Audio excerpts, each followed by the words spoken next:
ଚାର ଜମିଦାର ଏ ଉକ୍ତିର ବାସ୍ତବତା ଦେଖିବାକୁ ମିଳିଛି ନନ୍ଦନକାନନ ଥାନା ରଘୁନାଥପୁର ଅଞ୍ଚଳରେ। ମାନେବର ଅଦାଲତଙ୍କ ପାଖରେ ବିଚାରାଧୀନ ଥିବା କେସ୍ରେ ପୋଲିସର ପାତର ଅନ୍ତରକୁ ନେଇ ଦେଖାଦେଇଛି ଅସନ୍ତୋଷ। ଉକ୍ତ ଜମି ଚଞ୍ଚକତାର ସହିତ ବିକ୍ରି ହୋଇ ଶେଷରେ ଏକ ବିଲ୍ଡର ହାବୁଡ଼ରେ ପଡ଼ିବା ପରେ ଆରମ୍ଭ ହୋଇଛି ଜାଗା ଦଖଲ କାରନାମା। ତେବେ କ'ଣ ପ୍ରକୃତ ଘଟଣା? ଷ୍ଟାଟସ୍ କୋ ଥିବା ଜମିକୁ କେମିତି ଦଖଲକୁ ନେଲେ ବିଲ୍ଡର?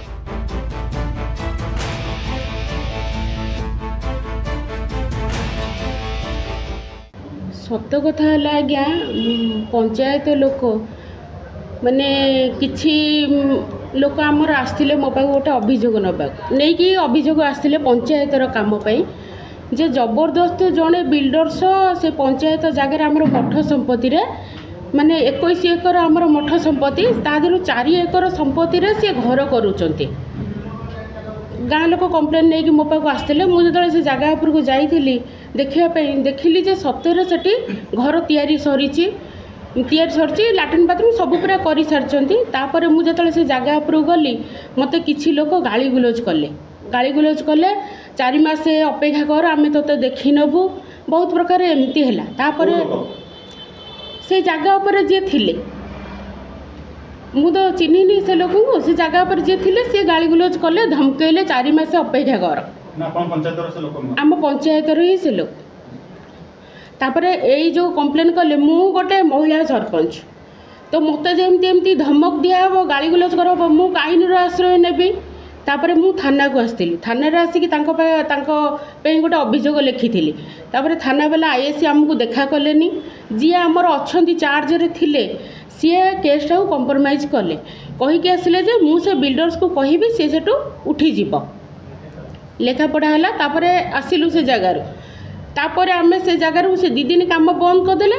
2 ଦିନ ପରେ ପୁଣି ମାନେ ଜବରଦସ୍ତି କାମ କଲେ। ଆମେ ସେ ଜାଗାରେ ମୁଁ ସେଠୁ ଆଉ ତାଙ୍କୁ ପାରିଲିନି। 144 ସେ ଜାଗା ଉପରେ ଥରେ ହିଁ ମାନେ କେସ୍ କଲି ଏଣ୍ଡୋମେଣ୍ଟ ଅଫିସ୍ ଗଲି, ଥରେ କେସ୍ କଲି। 2 ଦିନ କାମ ବ୍ରେକ୍ କରିଦେଲେ। ତାପରେ ଆଉ କାମ କଲେ।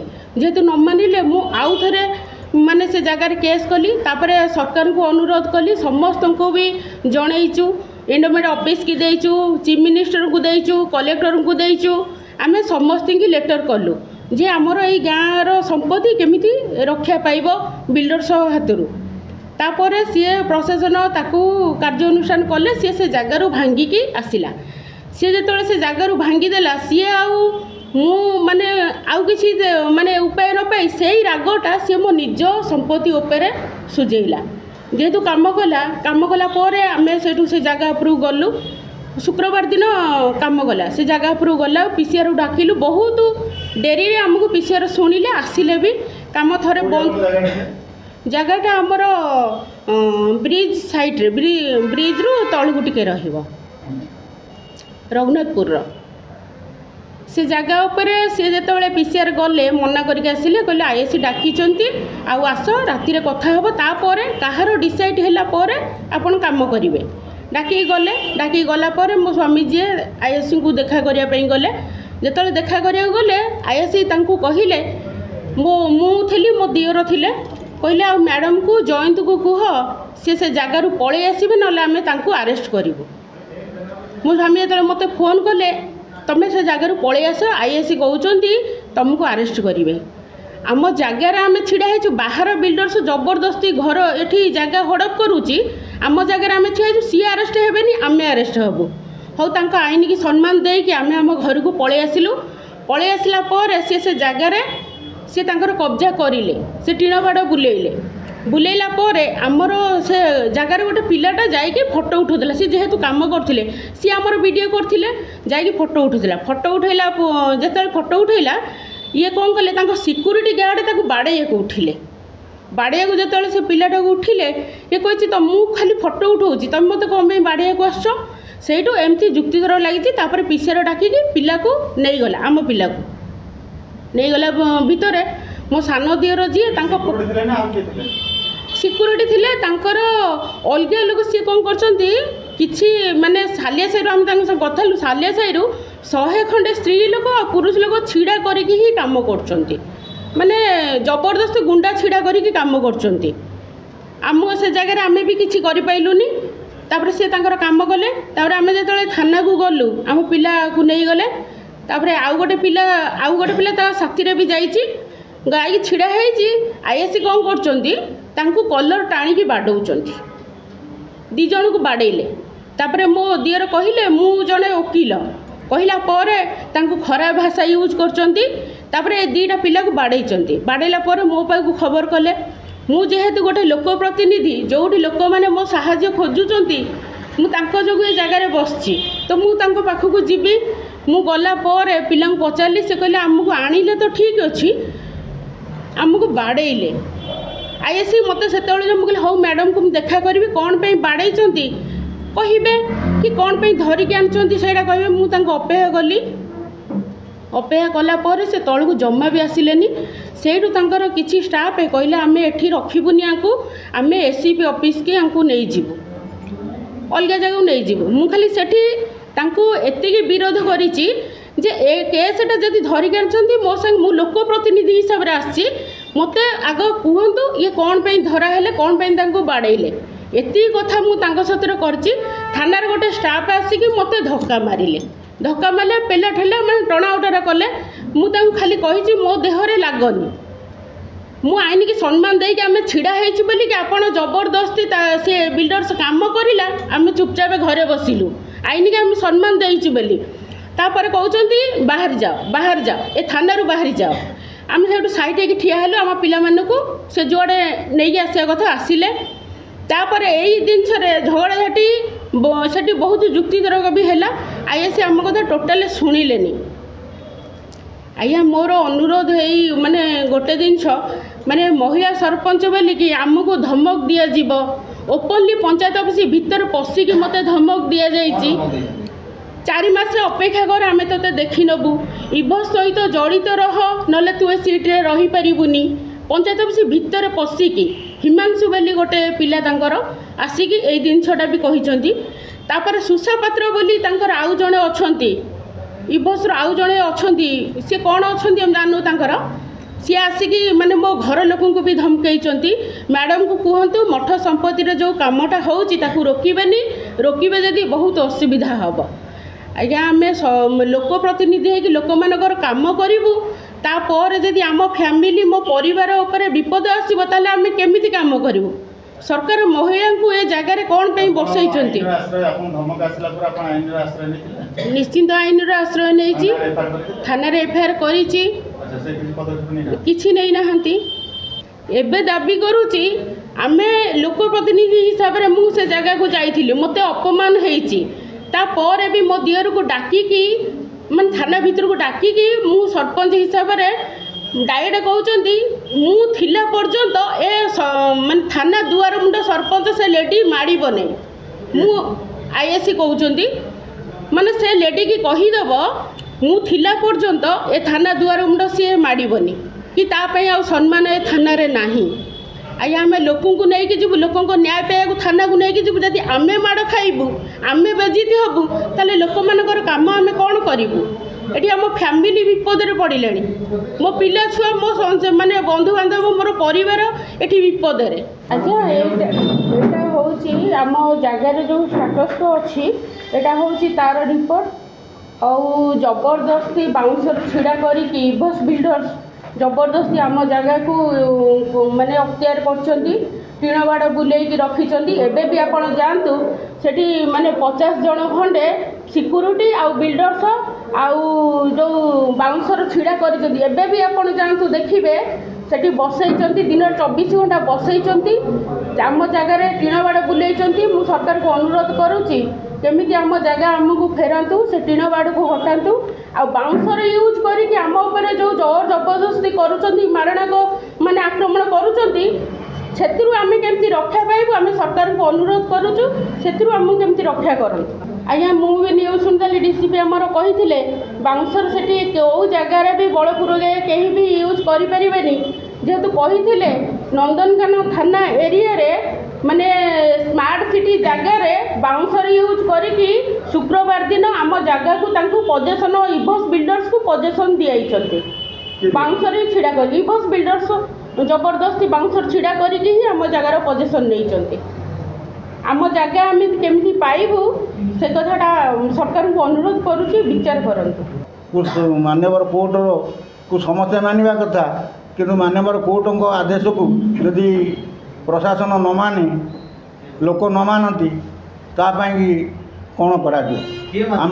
ସାଧାରଣ ଲୋକଟିଏ ନା କୌଣସି ସଂସ୍ଥା? ସେ ଇଭର୍ସର ମାଲିକ, ତାର ଲୋକ ଲଗେଇ ଏସବୁ ଜିନିଷ ସବୁ କରିଛନ୍ତି, ଯେଉଁଥିରେ ଜବରଦଖଲ କରି ଗୁଡ଼ାଏ ଲୋକ ଆଣିକିରି ସେଠି କରୁଛନ୍ତି। ଆମ ପିଲା ଯେଉଁମାନେ ଯାଉଛନ୍ତି ତାଙ୍କ ନାଁରେ ତାଙ୍କୁ ସେଠୁ ଘଉଡ଼େଇ ଦିଆଯାଉଛି, ଡରେଇ ଦିଆଯାଉଛି, ଧମକା ଦିଆଯାଉଛି।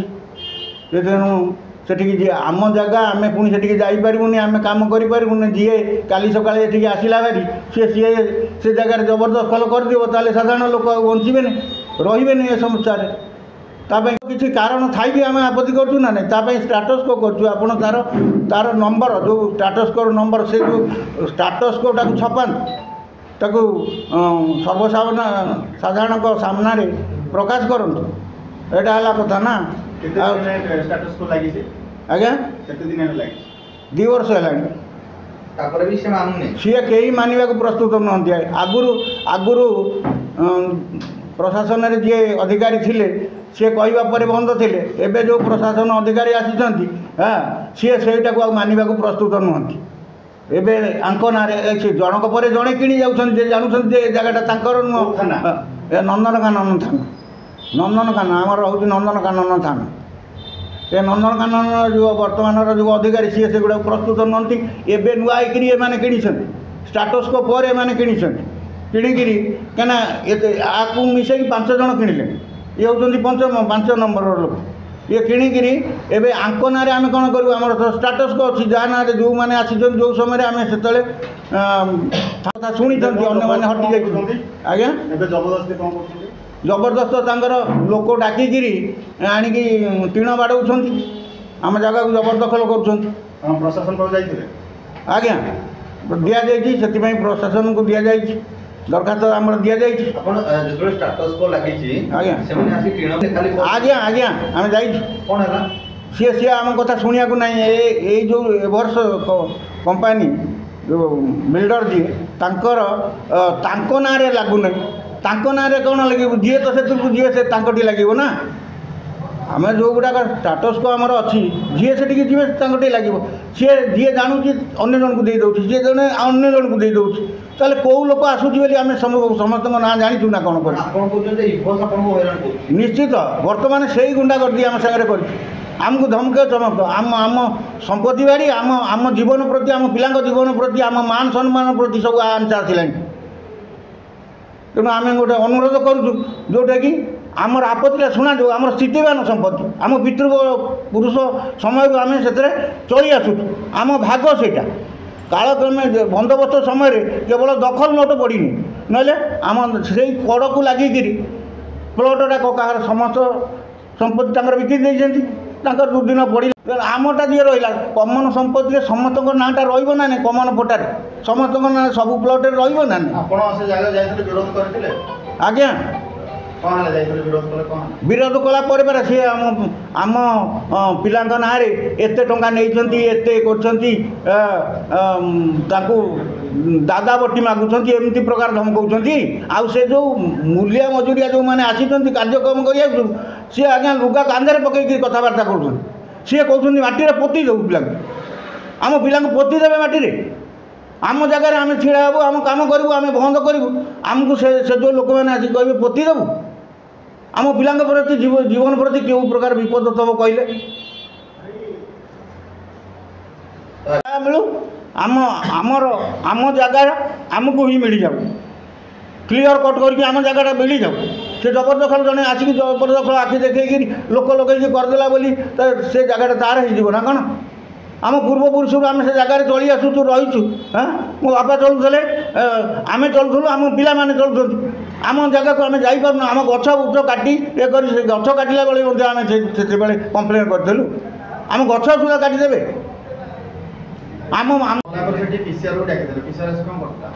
ପିସିଆର କାମ ବନ୍ଦ କରିଗଲା। ତାପରେ ସମସ୍ତେ ଆସିଲା ପରେ ପୁଣି ସେମାନେ ଜବରଦଖଲ କଲେ। ये तार फटो उठो उठू सेठू से तांकू जो प्रकार भाषा अभाषा कहवा सांगे सांगे एते नहीं तो सेते नहीं तो दादाबाटी ए विभिन्न प्रकार कथा कहबार लगी गोटा गोटा से कलिटा गोटा गोटा केस बढ़ेबार लगी आज्ञा आमर बा पिला को 3 जन 2 जन पिला को लेकिन जाइए आउ जन पिला थिला बोली ताकू भी धर नहीं जाइछंती नंदनकानन थाना को नहीं जाइछंती तेरे ताकू धक्काधक्की कर आम आम बो गोटे आडभोकेट ताकू मध्य से माने इलबिहेव कर आम आम संपत्ति प्रति को प्रकार भरोसा आम आम तमें आम कहीं नुह संसार आम भासीजु आम बाटर घाटे चली पारूनी आम जगह बाड़ी की जापरूनी